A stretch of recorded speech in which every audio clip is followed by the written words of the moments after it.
Welcome to my English class.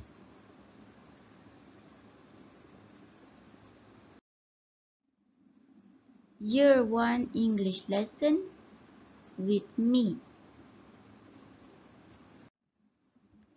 Let's look at what we are going to learn today.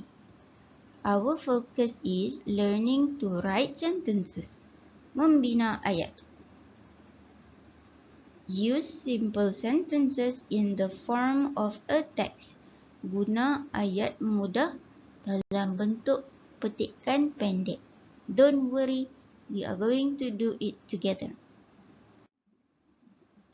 Let's start. Let's read together. Small and simple sentences. Ayat yang mudah, short and simple sentences. Let's read, mari baca. Treasure map. Read with me. Hello, I am Sandy, the pirate. This is my treasure map. There are 3 books. It is a flower garden. There are 3 flowers. It is a cupboard. It is a big cupboard. It is a ball. It is a small ball. That is my treasure chest. These are simple sentences, ayat yang mudah. This is, there are, it is, there are, it is, that is. So let's look at the map.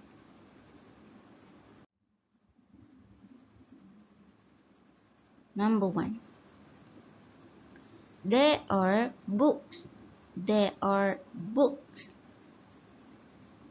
Number 2. It is a garden. It is a garden.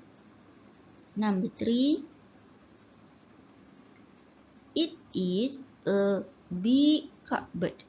It is a big cupboard. Number 4.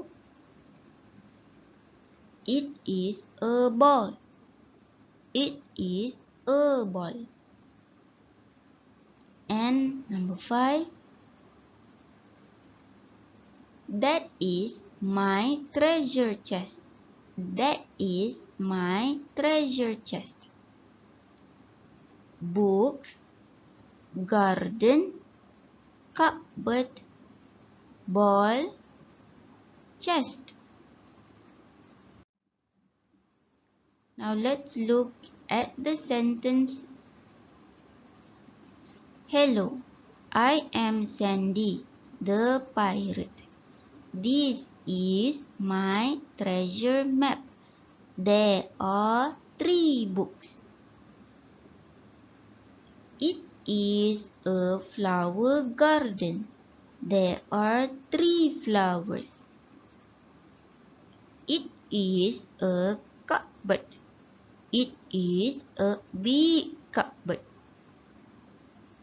It is a ball.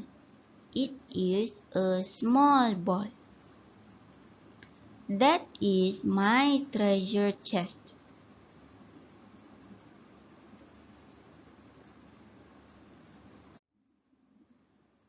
Now let's look at the writing activity.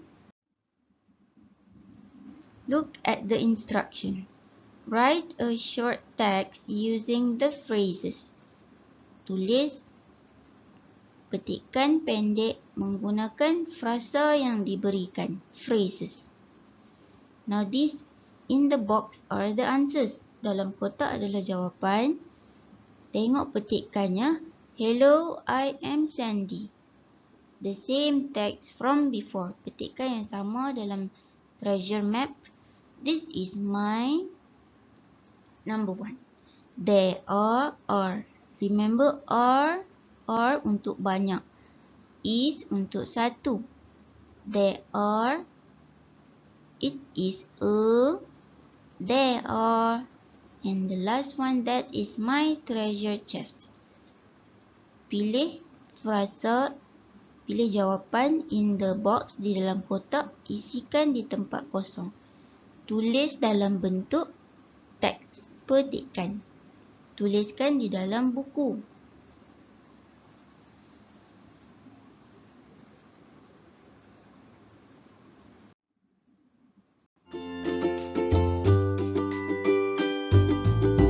Thank you for watching. Don't forget to write your text in your book. Tuliskan di dalam buku tulis.